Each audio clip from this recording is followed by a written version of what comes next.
11장 우리 같이 읽었는데 그 내용이 싹 들어옵니까? 잘 이해가 됩니까?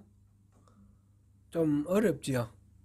굉장히 어렵습니다. 이 스가랴가 전체가 좀 어렵기도 하고 우리 이때까지 본 부분도 어려운데 11장은 특별히 어려운 것 같아요.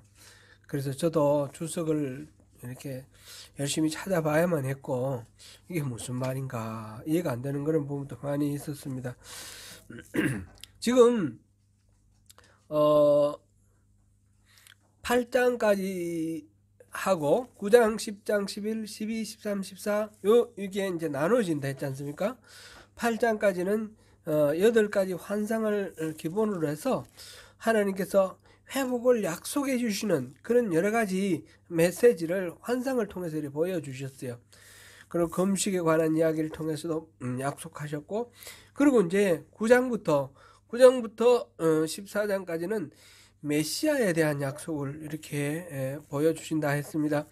특별히 9장, 10장, 11장은 메시아 그분의 모습, 그 다음에 12장, 13장, 14장은 메시아가 통치하시는 그런 세상의 모습, 이런 방법으로 크게 대별될 수가 있는데, 지금 9장, 10장, 11장에서는 메시아란 말이죠. 메시아가 어떤 분인가. 그런데 9장에서 10장에서 메시아가 보였습니다. 특별히 10장에서 우리가 지난주에 본 거 보면 하나님의 방문하심이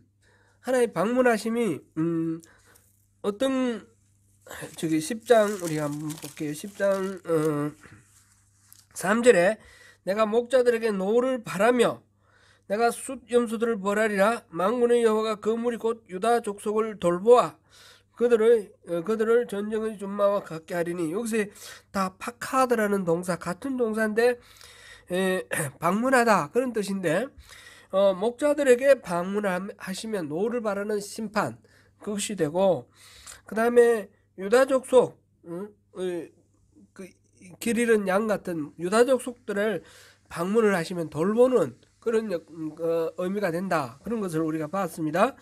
그러면서 하나님의 심판, 하나님이 임하신다라는 것 자체가 하나님을 사모하고 하나님을 가까이 하는 사람들에게는 그게 복이 되지만, 하나님을 피하고 도망가고 하나님을 대적하는 사람들에게는 그게 벌이 된다. 하나님 임재하심이 벌이 된다. 그리고 심판의 양면성, 그거를 우리가 봤습니다. 바로 오시는 메시아는 그런 분이에요. 예수님이 오신다라는 말이 우리에게는 소망이 되지만, 또 예수님을 거역하는 이런 사람들에게는 그게 바로 완전히 세상이 멸망하고 망하는 그런 심판이 되는 것이죠. 그런 메시아를 이제 10장에서 그렸습니다. 쭉 그런 것이 이 10장 전체 내용이 그렇게 해서 흩어진 백성들을 다 불러 모으고, 그 흩어진 백성들과 함께 이방인들까지도 다 불러 모아서 하나님의 나라를 회복하고, 그래서 모든 사람들이 나 여호와 위에 견고히 서게 하리라. 그게 이제 10장의 결론이었어요. 그러니까 10장 전체는 메시아가 오셔서 모든 것들이 회복되는 그런 이야기였는데, 지금 이 11장 이야기는 완전히 반대 이야기예요. 너무너무 좀 우울하고 슬프고 또 무서운 그런 이야기들이 쭉 나오고 있습니다. 이렇게 극명하게 이스라엘의 승리와 구원을 예언하시는 10장과 하나님의 심판을 예언하는 11장, 이게 대조를 이루고 있는 것은 결국은 심판의 양면성을 더 분명하게 보여주기 위한 겁니다. 하나님의 사랑하는 백성들에게는 구원의 메시지고, 대적자들에게는 바로 심판의 메시지다라는 것을 10장과 11장을 대비시켜서 그거를 이렇게 분명하게 드러내 보이는 그런 극명한 대조다, 이렇게 우리가 이해를 하면서 쭉 보면 좋겠습니다. 11장은 크게 나눠서 세 부분으로 나눌 수 있는데, 1절부터 3절까지, 그리고 4절부터 14절까지, 15절부터 17절까지 이렇게 세 부분을 나눌 수 있습니다. 1절부터 3절까지는 여호와를 의지하는, 굳건하게 의지하는 그 메시지를 받은 그 10장의 이야기와 반대되게 애곡하고 슬퍼하는 그런 비극적인 심판의 예언입니다. 여호와를 거부하는 세력들에 대한 심판의 예언인데, 4절부터 14절까지는 이런 심판이 임하게 되는 이유가 나오는 것이고, 1절부터 3절은 그러한 현상, 그것이 얼마나 또 이렇게 가슴 아프고 애통할 그런 일인가라는 것을 보여주는 모습으로 그렇게 나와 있습니다. 여호와를 신뢰하는 백성들의 미래는 구원으로 나타날 것이지만, 여호와를 거부하는 자들의 이 미래는 심판으로 나타나고, 그들의 그 모든 그 심판에 대한 반응은 구슬픈 애곡, 슬픔입니다. 여기서 보니까 1절부터 1절에 보니까 레바논아 내 문을 열고 불이 내 백향목을 사르게 하라, 레바논을 부르고 있고, 그 다음에 거기 백향목이 나와 있고, 2절에는 잣나무여, 잣나무도 이게 이제 레바논에 나오는 좋은 나무 목재 중에 하나죠. 잣나무 더 곡하라, 백향목이 넘어졌고 아름다운 나무들이 쓰러졌다. 그 다음에 또 바산이 나옵니다. 바산의 상수리 나무들아 곡하라, 곡할지어다, 무성한 숲이 엎드러질 것이다. 레바논과 바산 앞에서도 나왔죠. 레바논은 이 갈릴리 지역 약간 북쪽에 있는 해안지방인데, 여기서는 레바논을 다른 이국으로 생각하는 것이 아니고, 솔로몬 시대, 다윗 시대에 다 이스라엘의 영토였으니까, 이스라엘 출애굽에서 가나안을 땅을 나눌 때에 다 이게 이제 이스라엘 영토 아니에요. 그러니까 이 레바논, 이거는 그냥 이스라엘을 지금 지칭하고 이스라엘 한 지방을 지칭하는 거라고 봐야 됩니다. 바산도 마찬가지입니다. 바산도 지금으로 말하자면 골란고원, 이스라엘에 그 보면 우리 시사 시간에 골란고원 있지 않습니까? 갈릴리 호수 동쪽에 그 시리아의 영토였는데 이스라엘이 점령한 곳, 그 헤르몬산 아래쪽에 있는 그 고원지대인데, 그 바산의 상수리 나무들 이렇게 나와 있습니다. 지금 레바논 지역은 주로 이제 헤르몬산 중심으로 해서 이 높은 산들이 있는, 거기서 백향목과 잣나무 이런 좋은 목재들이 나옵니다. 그곳에는 사람들이 또 이렇게 쉽게 접근할 수 없는 그런 높은 산이기 때문에, 헤르몬산이 몇 미터라 그랬죠? 한 3,800 이 정도 될 거예요. 제가 정확히 기억은 못 하겠는데 백두산보다 더 훨씬 높아요. 그러니까 거기가 바로 그 난공불락의 요새 지역이에요. 레바논의 그 귀중한 목재들, 높은 어떤 요새 지역들, 이런 것들을 지금 부르고 있는 겁니다. 바산은 그것도 고원지대인데 거기는 목축업이 발달됐다 그랬죠. 그리고 지금 상수리 나무가 나와 있는데, 여기는 아주 초목이라든지 풀과 나무죠. 초목이 무성한 그런 지역입니다. 그래서 이스라엘의 영토 중에 대표적으로 이렇게 자랑스럽고 풍요로운 그런 땅을 지금 레바논과 바산을 지금 부르고 있습니다. 근데 그 자랑하는 백향목이나 잣나무 이런 것들, 그거 다 쓰러졌다는 거예요. 다 망했다는 얘기죠. 바산의 그 상수리 나무도 쓰러졌다, 이 망했다, 그런 이야기입니다. 곧 아름다운 이 나무들, 이거 뒤에 보면 그 다음에 3절에 목자들의 곡하는 소리가 나며 그들의 영화로운 것이 쓰러졌음이로다. 어린 사자의 부르짖는 소리가 나며 이는 요단의 자랑이 쓰러졌음이로다. 이 영화로운 것이 쓰러졌다, 요단의 자랑이 쓰러졌다 그랬는데, 이게 같은 의미를 갖고 있는 말입니다. 영화로운 것은 말하자면 그냥 일반적으로 막연한 걸 얘기하는 게 아니고 그 갈릴리 쪽에 있는 요단강 유역에 물이 흐르고 그곳에 기름진 그런 옥토가 있고 그게 많은 수목이 울창하게 우거진 거, 숲풀이 우거진 그것을 지금 영화로운 것이라 표현했고요. 그게 바로 요단의 자랑입니다. 요단의 자랑. 요단의 자랑과 영화로운 것은 같은 대상을 지칭하는 그런 말인데 곧 이스라엘의 영광과 부요, 번성함을 상징하는 그런 이야기가 되겠죠. 그래서 이 목자들, 여기서 목자들은 좋은 목자들이 아닙니다. 영적으로 백성들을 올바르게 인도하지 못한 유다의 거짓 목자들,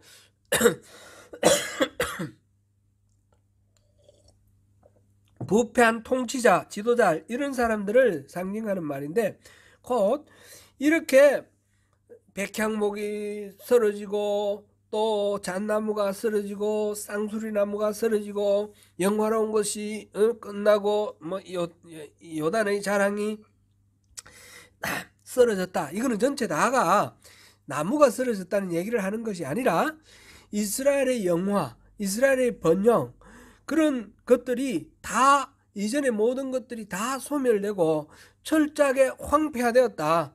이스라엘이 망했다. 그런 것을 이야기하는 것입니다. 심판적인 징벌이 이렇게 다가옴으로 인해서 유다는 온전히 망하고 엄청난 고통 가운데 지금 빠져들었다. 그래서 슬프게 울지 않을 수가 없는 그런 상황을 지금 이렇게 표현을 하고 있습니다. 아주 문학적인 그런 표현입니다. 이거는 그 나무 자체로 이렇게 이해하실 것은 아니고요. 그렇게 이제 지금 요단의 자랑이 쓰러진 상태에서 고통하며 울부짖는 그런 이스라엘의 현상을 말했고요. 4절부터 14절까지는 그러한 이스라엘의 멸망이 오게 된 원인으로 지금 이야기하고 있는 것이 나와 있는데 결론적으로 말하자면 그거는 여호와 하나님을 거역한 겁니다. 여호와 하나님을 버린 것입니다. 그것이 어떻게 표현되어 있는가 우리 한번 보면 좋겠습니다. 4절에 보니까 여호와 하나님이 이르시되 너는 잡혀 죽은 양떼를 먹이라. 잡혀 죽을 양떼를 먹이라. 잡혀 죽을 양떼. 잡혀 죽을 양떼는 위에서 지금 이스라엘 완전히 멸망했다 그랬지 않습니까? 목자들이 또 곡한다 그랬는데 그러니까 그 백성들을 양떼라고 말했는데 그 사람들은 다 잡혀 죽을 양떼들이에요. 이스라엘 백성들은 다 잡혀 죽을 양떼들이에요. 망한 사람들이에요. 불쌍한 사람이고 어디 뭐 의지할 데가 없고 일이나 사자나 와서 잡아먹을 때 보호자도 없고 숨을 곳도 없는 그런 상황, 완전히 망해 있는 이스라엘 사람들을 말하는데 그런데 하나님께서 스가랴에게 말하기를 너는 잡혀 죽을 양떼를 먹이라. 잡혀 죽을 양떼를 네가 먹이라 그런 겁니다. 그러면 스가랴 선지자가 이 잡혀 죽을 양떼를 먹이면 이제 모든 문제는 다 해결되고 이제 괜찮겠죠? 이제 그렇게 되는 이야기가 아닙니다. 안타깝게도 그게 아니고 그런 잡혀 죽을 양떼를 먹이라. 그 다음에 어떻게 전개되는가 보라 이런 얘기예요. 여기서 먹이라는 말은 돌보다, 가르치다 이런 얘기입니다. 그런 잡혀 죽을 양떼에게 하나님의 말씀을 가르치라는 겁니다. 하나님 말씀을 전해라 그런 말인데 이 죽어가는 이 이스라엘 백성들에게 하나님 말씀을 전하는 것이 듣고 이 사람들이 금방 회개하고 돌이키면 참 신나는 일이지만 이 사람들이 그렇지 않다는 거예요. 그렇지 않다는 게 계속 지금 뒤에 나올 텐데 그 이야기를 결론적으로 우리가 알면서 이렇게 들여다봐야 될 텐데 그게 얼마나 가슴 아프고 고통스럽겠습니까? 이게 이제 전형적으로 드러나는 것이 예수님의 이야기입니다. 예수님께서 요한복음 13장에 보면 마지막 밤 예수님께서 잡히시기 바로 전날 밤에 예수님께서 제자들을 불러 모으시고 제자들의 발을 씻어 주십니다. 그때 마귀가 유다에게 예수를 팔 생각을 넣었다, 그런 표현이 나와 있습니다. 13장 2절인가 그렇게 나와 있습니다. 그러니까 예수님께서 그걸 아십니까 모르십니까? 아시죠? 이 유다가 날 팔려고 한다는 거 알아요. 그런데 예수님이 제자들의 발을 씻어 주실 때 유다는 날 배신할 놈이니까 뺐습니까? 안 뺐습니다. 그도 똑같이 사랑하는 마음으로 씻어 줬습니다. 그래서 여기 13장 여기 13장 1절에서 예수님께서 자기에게 주신 사람들, 자기의 사람들을 사랑하시되 끝까지 사랑하였다, 이렇게 표현을 하셨는데, 자기를 심지어는 배반하고 팔아먹는 이 유다조차도 끝까지 사랑하시는 분이 바로 예수님입니다. 그 사람, 그 유다의 발을 씻어주시고, 다른 제자들이 물어봤습니다. 예수님께서 말씀하셨죠. 이 중에 누가 나를 팔 사람이 있다 그랬더니 베드로가 그 예수님의 사랑하는 제자, 아마 요한일 것이라고 우리가 알고 있는데, 요한에게 선생님께 물어봐라. 누가 우리를 팔 건가? 저마다 다 나는 아니야 이러는데, 요한이 물어봤어요. 요한이 물어봤는데 예수님께서 내가 떡을 떼어 포도주를 적셔서 주는 그 사람이 나를 판다 이랬거든요. 근데 이 말은 내가 이거 주는 그 사람 봐라, 그 사람이야, 그런 의미는 안 해요. 그렇게 하면 금방 다 공표하는 거잖아요. 그런 의미가 아니라 예수님이 다 떡을 나눠줬잖아요. 예수님의 제자, 지금 요한에 있는 이 소그룹 핵심적인 예수님의 제자, 이 안에서 날 팔 사람이 있다, 그 말씀을 하시는 거예요. 이렇게 전체적으로 봤을 때는 그런데, 그 예수님을 팔 생각을 가지고 있는 유다의 생각에는 어떻게 했어요? 나를 두고 하시는 말씀인 걸 알죠. 예수님도 알아요. 그랬는데 예수님이 그 사람에게도 그 빵을 주었습니다. 유다에게도. 그러니까 마귀가 그에게 들어갔다, 이런 표현이 있는데, 이 유다는 예수님을 그렇게 끝까지 자기를 사랑하시는 예수님을 바라보고 자기를 돌아보고 돌이킬 생각을 하는 것이 아니라 오히려 나쁜 쪽으로 달려나가는 그런 상황입니다. 지금 이 스가랴서에서 말하고 있는 이스라엘 사람들이 그런 겁니다. 지금 망했습니다. 망했는데 이 스가랴를 선지자로 삼아서 이들을 양떼를 먹이라, 돌보라, 또 하나님 말씀을 가르치라. 그래서 이 스가랴가 가르치죠. 하나님 말씀을 선포하죠. 그런데 하나님 말씀 듣는 것이 아니라 자기들 생각으로 더욱 열심히 달려가는 거예요.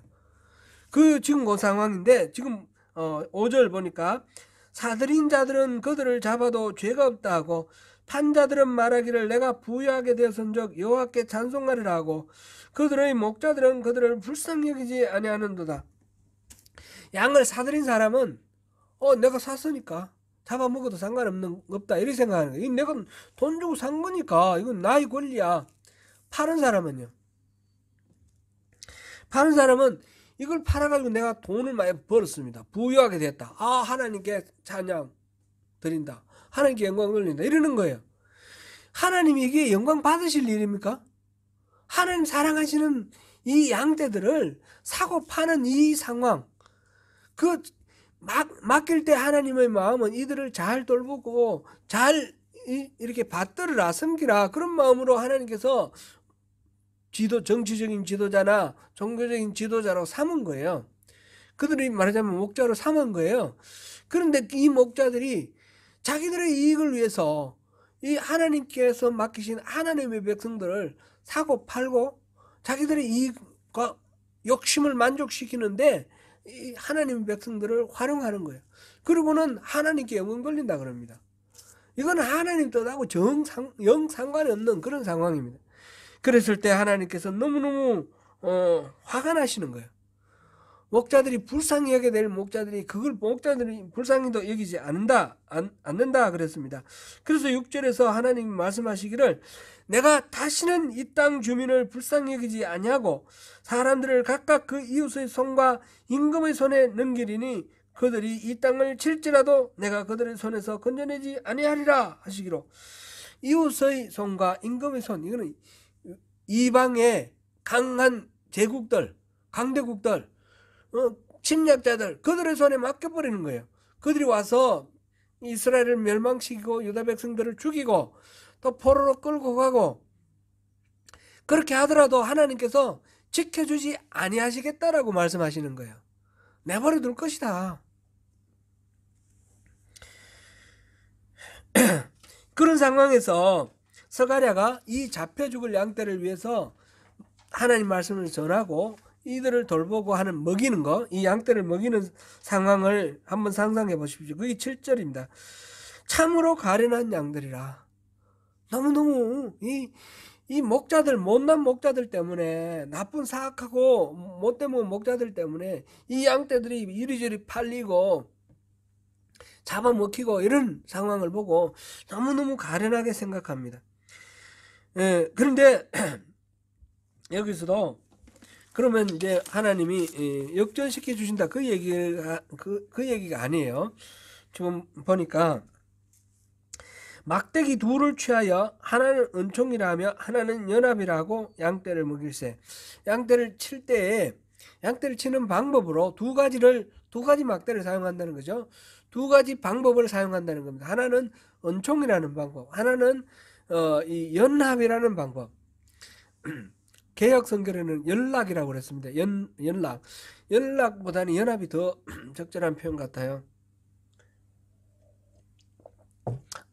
은총은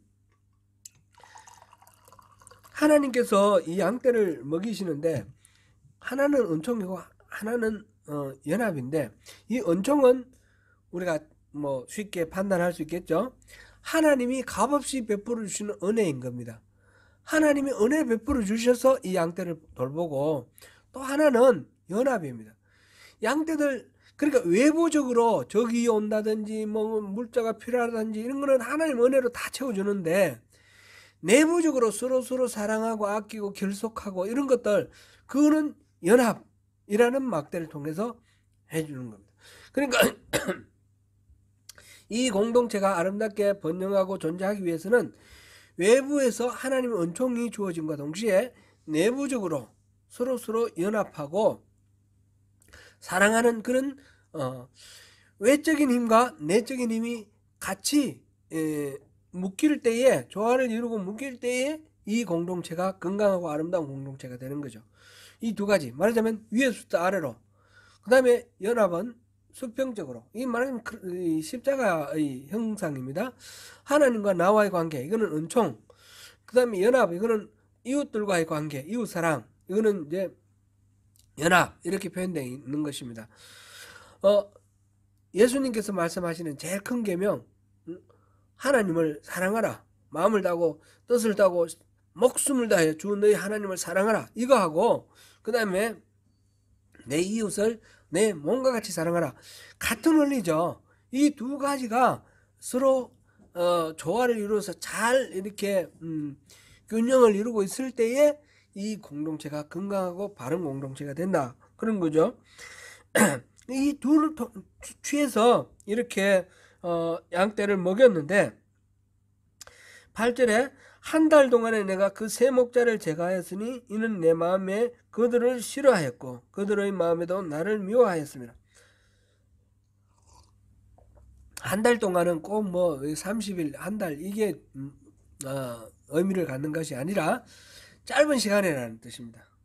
짧은 시간에 새 목자를 없앴다, 새 목자를 쳤다 그랬는데, 이 새 목자는 뭐 썰이 많이 있는데 특별하게 뭐 이렇게 하나 둘셋 뭐다, 예를 들면 제사장, 선지자, 왕 이렇게 말하기도 하고요. 근데 그런 것보다 그 이스라엘 백성들을 통치하고 또 지도하던 리더들 모두를 말하는 그런 거죠. 새 목자 하면 전부 다 하라는 뜻이죠. 그래서 제거를 해버렸다. 왜냐? 왜 제거를 했냐? 그들이 나를 싫어하고 내가 그들을 싫어하고 그들이 나를 안 따르니까 하나님이 화가 나서 싫어한 그런 마음이, 미워하는 마음이 들었습니다. 그래서 지금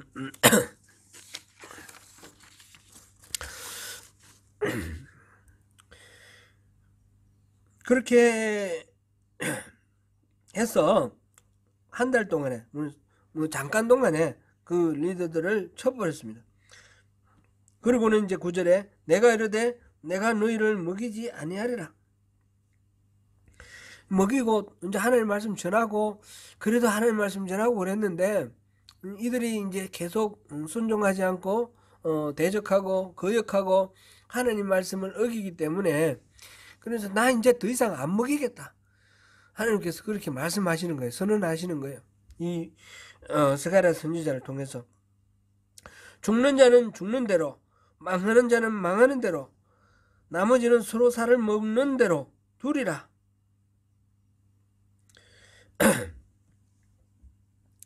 서로 말하자면 살아있는 거는 죽어가면 살려줘야 되는데 죽어가는데 놔둬버리는 거예요. 망하는데도 놔둬버려요. 저들끼리 막 잡아먹는데 놔둬버리겠다는, 하나님이 놔둬버리시겠다는 거예요. 하나님 놔두면 좋겠죠? 좋습니까? 하나님 자꾸 뭐 이렇게 간섭하시고 하나님이 이거 하라 저거 하라 이건 하지 말라 그런 거 그렇게 하시고 막 이렇게 하시는 것보다 그냥 우리가 뭐 자유롭게 좀 하도록 내버려 두시면 좋지 않아요? 내버려 두는 거 이게 사실은 하나님 심판이에요.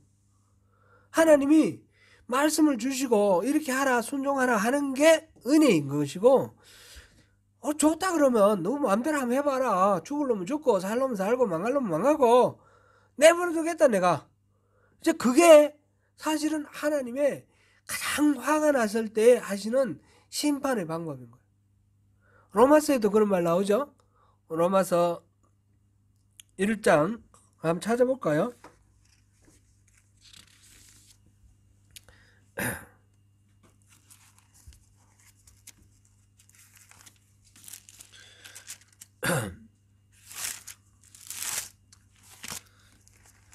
로마서 1장부터 그 말씀이 나오죠. 1장 24절부터 지금 계속 그 하나님 인간의 그 죄악을 얘기를 했는데 그러므로 하나님께서 그들의 마음의 정욕대로 더러움에 내버려 두사 서로 몸을 서로 욕되게 하게 하셨고 26절에 이 때문에 하나님께서 그들을 부끄러운 욕심에 내버려 두셨으니 꼭 이것도 욕심에 내버려 두는 상태고요. 특별히 28절 우리 같이 한번 읽어보겠습니다. 시작. 또한 그들이 마음에 하나님 두기를 싫어하며 하나님께서 그들을 그 상실한 마음대로 내버려 두사 합당하지 못한 일을 하게 하셨으니 아멘. 인간의 죄성을 지금 설명하면서 이 가장 나쁜 상태, 가장 죄악으로 나쁜 상태에 하나님의 심판하시는 방법이 내버려 두시는 거예요. 그러면 내버려 두라는 거는 정말 우리가 하나님 앞에 할 수 없는 말이죠. 하나님 간섭하시고 우리 삶에 개입하셔서 이게 옳다, 이건 그러다 말씀하시는 것이 복인 것입니다. 지금 여기서 하나님께서 이 이스라엘 사람들이 순종하지 않고 먹대로 하기 때문에 목자들을 제거해버리고 그들의 마음에 하나님을 싫어하니까 하나님도 싫어하시고 그러면 좋다. 너희들 하고 싶은 대로 한번 해봐라. 그리고 내버려 두셨습니다. 내버려 두시는 방법으로 두 가지 막대기를 꺾어버리는 겁니다. 첫 번째 막대기가 은총의 막대기였죠. 은총의 막대기를 꺾어버리는 게 10절에 나옵니다. 말하자면 하나님이 이스라엘 이 백성들에게 내가 너희들의 하나님이 되어 줄 테니까 너희들은 나의 백성이 되라. 하나님께서 이 이스라엘 백성의 하나님이 되시던 모든 은총을 끊어버리겠다는 겁니다. 그 은총을 끊어버리는 게 막대기를 끊는 것으로 이렇게 나왔습니다. 그래서 언약이 언약이 폐기됐습니다. 당일에 곧 폐함에 내 말을 지키던 가련한 양들은 이것이 여호와의 말씀이었던 줄 안지라. 폐기되고 나니까 이게 여호와의 말씀이구나 그걸 깨닫는데, 내가 그들에게 이르되 너희가 좋게 여기거든 내 품삯을 내게 주고 그렇지 아니하거든 그만두라. 그들이 곧 은 30개를 달아서 내 품삯을 삼은지라. 이제 하나님께서 이제 이 모든 계약을 파괴하겠다는 뜻으로 은총의 막대기를 꺾겠다 하셨어요. 그러니까 사람들이 이게 하나님 말씀이구나 깨달았어요. 그러면 내가 한 이 말이 하나님 말, 지금 스가랴가 지금 선언하는 거예요. 하나님 말씀이라면 값을 여러분들이 생각할 때 내가 지금 전하는 이 말씀이 하나님 말씀이라고 인정하면 그 값을 내라 그랬더니 은 30개를 냈대요. 사실 은 30개는 출애굽기 21장에 보면 죽임을 당한 노예의 값이에요. 노예의 몸값이 은 30이에요. 그리고 호세아서 3장 보면 여종의 값이 은 30이에요. 그러니까 막 귀하게 존중하게 여기는 게 아니고 노예의 몸값처럼 하나님 말씀을 그렇게 하찮게 여기고 던져주는 거예요. 그랬을 때 하나님께서 그 은 30을 받아가지고 이 스가랴에게 말하기를 토기장에게 주라. 여호와께서 내게 이르시되 그들이 나를 헤아린 바 그 삭을 토기장에게 던지라. 그 토기장에게 이 스가랴가 던졌습니다.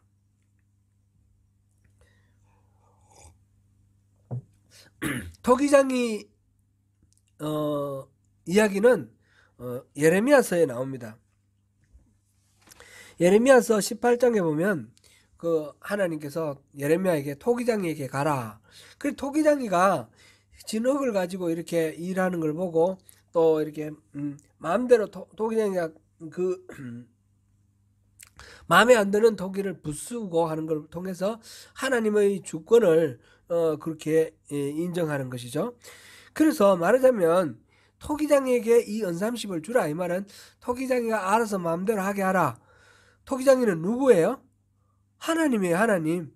하나님께서 어떻게 심판하시는지 보라 이 말이에요. 이게 지금 우리 은 30 하면 떠오르는 뭐가 있지 않습니까? 가룟 유다가 예수님을 은 30에 팔았어요. 예수님의 몸값이 노예 몸값 하나예요. 하찮은 그런 대가를 받고 그 예수님을 팔았습니다. 팔았는데 나중에 이제 유다가 자기가 잘못한 걸 알았어요. 잘못한 걸 알아서 어떻게 했습니까? 그 은 30을 어떻게 했습니까? 제사장에게 성전에 제사장에게 갖다 던져줬습니다. 제사장은 어떻게 했습니까? 그걸 가지고 마태복음에 보니까 그걸 가지고 토기장이의 밭을 샀다. 그리고 지나가는 나그네의 묘지로 삼았다. 이런 말이 나옵니다. 그리고 이게 예레미야의 그 말씀을 따랐다. 그렇게 나와 있습니다. 이게 이제 말하자면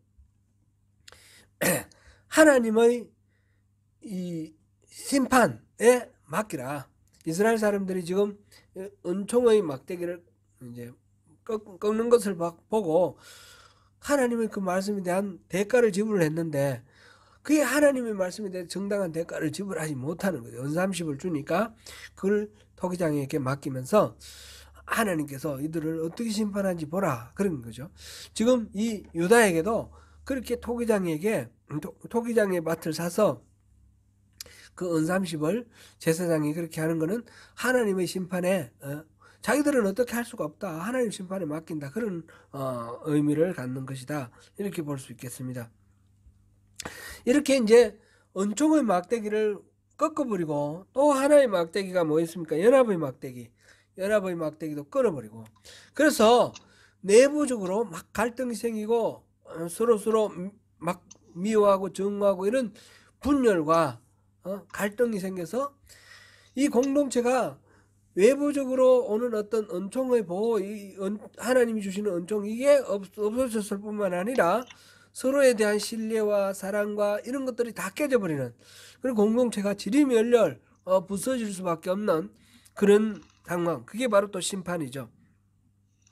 그렇게 되어 있습니다. 그게 이제 14절까지 이야기입니다. 유다와 이스라엘 형제의 의리를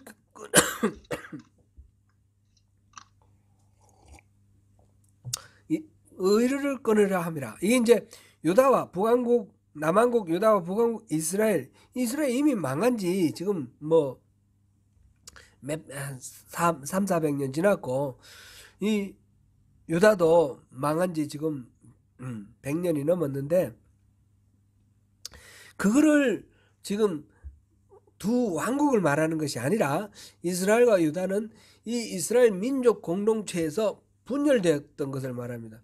분열되었던 그 형제들의 그 모든 것들이 연합과 결속, 사랑, 친밀함, 서로에 대한 존중, 이런 것들이 완전히 깨어졌다. 그런 것을 지금 이야기하고 있습니다. 이게 이제 이스라엘이 지금 그렇게 되기 때문에 서로 하나님 말씀을 안 듣고 하나님 말씀을 하찮게 여기고 하나님을 어기고 등지고, 그렇게 함으로 인해서 이스라엘이 심판을 받아서 애곡할 수밖에 없고 슬퍼할 수밖에 없는 그런 상황입니다. 그런 상황에서 15절에 여호와께서 내게 이르시되 너는 또 어리석은 목자의 기구들을 빼앗을지라. 16절에 보라 내가 한 목자를 이 땅에 일으키리니. 그러니까 이 모든 문제를 해결하는 하나의 대안을 주실 것 같은 그런 느낌이 들어요, 문장의 흐름이.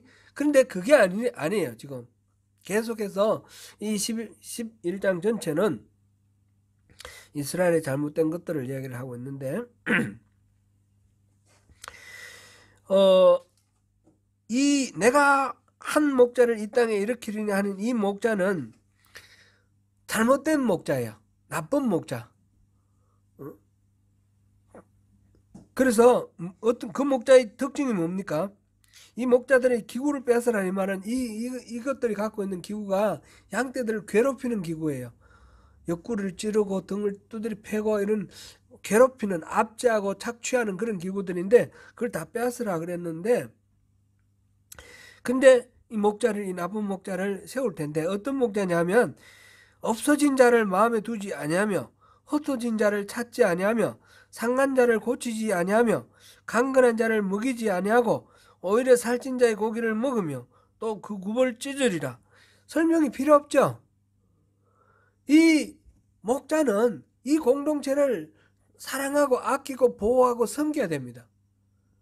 잃어버리면 안 되는 겁니다. 지켜야 됩니다.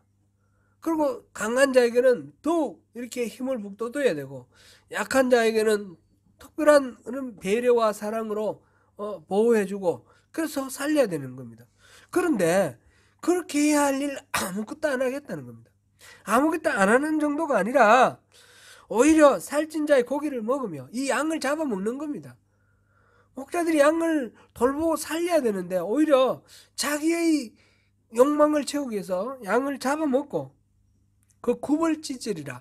양의 굽을 찢는 거는 이거 아주 뭐 구체적으로 뭐라고 말할 수는 없지만 양을 괴롭히는 겁니다.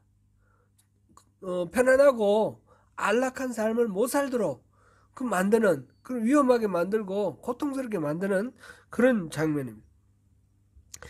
그래서 화 있을진저 양떼를 버린 못된 목자여. 바로 그러한 못된 목자는 화가 있을 것이다. 칼이 그의 팔과 오른쪽 눈에 내리리니 그의 팔이 아주 마르고 그의 오른쪽 눈이 아주 멀어버릴 것이라. 칼이 내려가지고 이 팔이 마른다.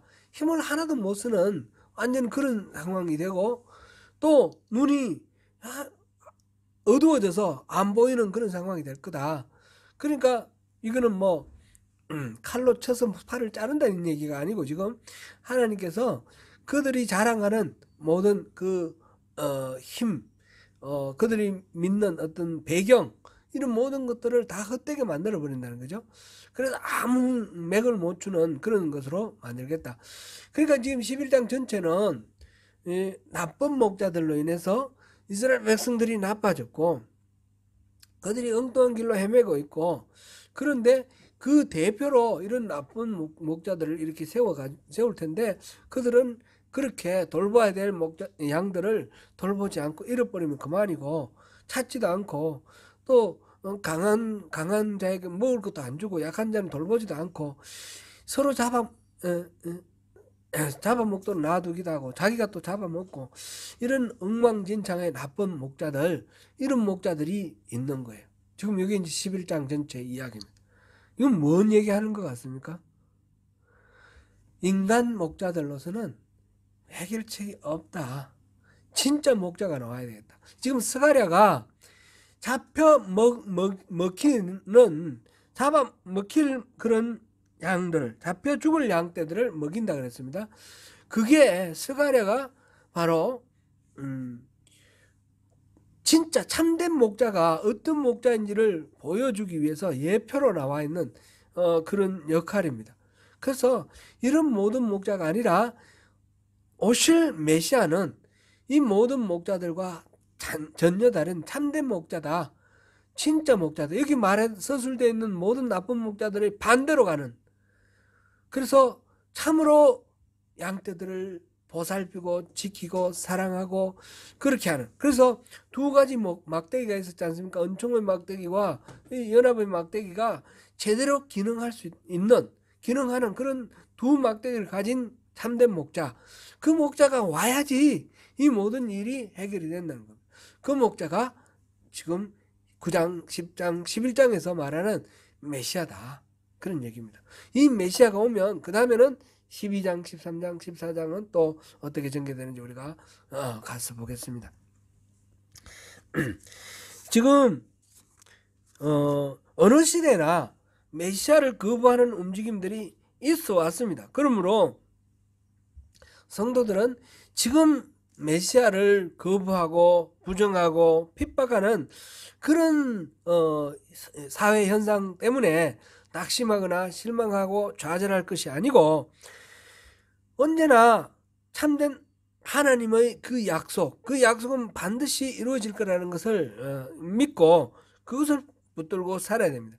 그게 이제 10장 마지막에 얘기했던 것처럼 여호와 하나님을 의지하여 견고하게 서는 것, 그것이 우리 그리스도인의 온전한 모습입니다. 성도들은 그리고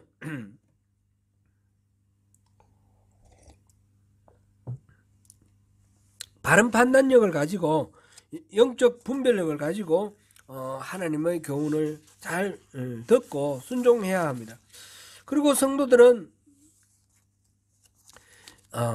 양떼를 위해, 지금 여기서 지금 목자는 지금 나라의 어떤 정치적인 지도자나 종교적인 지도자, 대통령이나 또는 목사나 이런 사람들로만 우리가 머릿속에 넣으면 안 됩니다.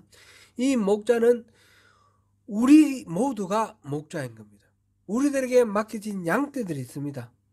우리 자녀들도 있을 수 있고, 우리가 복음을 전도해서 하나님께서 나에게 맡겨주신 이 영혼들이 있습니다. 모두들 마찬가지고, 그러면 내가 바로 목자가 되는 겁니다. 지금 이 말씀은 내가 하나님이 보시는 이렇게 잘못되어 있는 이 목자인가, 잃어버려도 그만두고 찾지도 않고 오히려 잡아먹는, 이용해서 내 욕심을 채우는 그런 목자가 아닌가, 이걸 봐야 되는 거예요. 제가 이제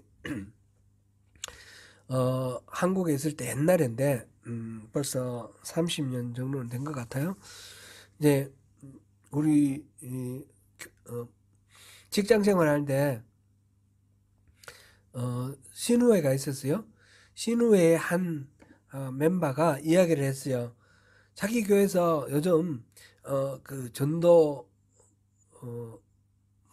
주간인가 그런 걸 한대요. 그러면서 가장 전도를 많이 한 사람한테 상품을 주는데 세탁기가 아니라 냉장고를 준대요. 그러면서 전도해야 된다고 막 그러면서 그런 이야기를 지나가면서 한 이야기가 아직도 기억납니다. 상품을 줘도 냉장고를 줄 만큼 통이 큰 그런 교회인 것 같은데, 근데 그게 맞는 겁니까? 잃어버린 영혼을 구하면 하늘에 가서 상을 받아야 되는데 냉장고 그 상 받으면 어떻게 되는 거예요? 하늘에 상급이 없겠죠. 그것보다도 그 냉장고를 받기 위해서 막 복음을 전도한다는 거는 복음을 전도하는 게 아니겠죠. 장사하는 거죠. 장사. 비즈니스 아닙니까? 말하자면 귀중한 영혼을 지금 막 자기가 냉장고를 타기 위해서 이렇게 영혼을 막 사고 팔고 하는 거 아닙니까? 이게 타락한 그런 교회의 모습입니다. 이제 그런 것들이 없어져야 되는데, 근데 또 있습니다. 우리는 그런 영혼들을 이렇게 참으로 하나님께서 주시는 귀한 하나님의 자녀로 이렇게 회복시키고 살리는 그런 역할로 우리가 영혼들을 보고 만나고 섬기고 잃어버린 영혼들을 그렇게 구원을 해야 되는 것입니다. 우리의 욕심이나 우리의 어떤 명예나 이런 것들이 조금이라도 들어가 버리면 그런 아무리 선한 의도로 시작했다 하더라도 그 자체가 오염되고 전체가 멸망되어 버리는 겁니다. 여기서 말하는 이 나쁜 목자들, 이 이스라엘의 목자들이 처음부터 악마였습니까? 마귀였습니까? 아니었습니다. 그들은 다 나름대로 소명감을 가지고 하나님이 주신 역할들을 감당하면서 살던 사람입니다. 그래서 살아가면서 적절하게 어떤 상황과 타협하게 되면서 오염되는 것입니다. 우리도 마찬가지입니다. 지금 우리도 마찬가지입니다. 우리가 하나님의 말씀 앞에 바로 서 있지 않으면, 하나님이 말씀을 우리에게 주실 때에 그 말씀을 우리가 나름대로 이렇게 평가하고 내게 이익이 되면 내가 따르고, 내가 내게 이익이 안 되면, 유익이 안 되면 버리고, 이런 식으로 이 말씀을 분별하고 취사 선택하면 안 되는 것이죠. 그렇게 되면 바로 이 나쁜 목자가 되는 것 아니겠습니까? 우리가 메시아를 배척하고 자기들의 욕망을 위해서 메시아를 이용한 이스라엘의 이 어리석은 길을 쫓지 말고, 그분의 복음이 이 세상 어떤 것과는 비교할 수도 없고 바꿀 수도 없는 참된 보배, 그게 진리라는 사실을 우리가 확신하고 거기에 붙들려서 우리가 굳건한 믿음을 견지하면서 그렇게 살아가면서 말할 수 있고, 그렇게 살아갈 때에 우리에게 진짜 천국의 복이 우리에게 주어지는 거죠. 말할 수 없는 기쁨과 평강, 우리가 육신에 누리는 거 이런 거가 상관없는 그런 하나님이 주시는 큰 기쁨과 평강을 누리는 그런 주인공이 되시는 저와 여러분 되시기를 축원합니다.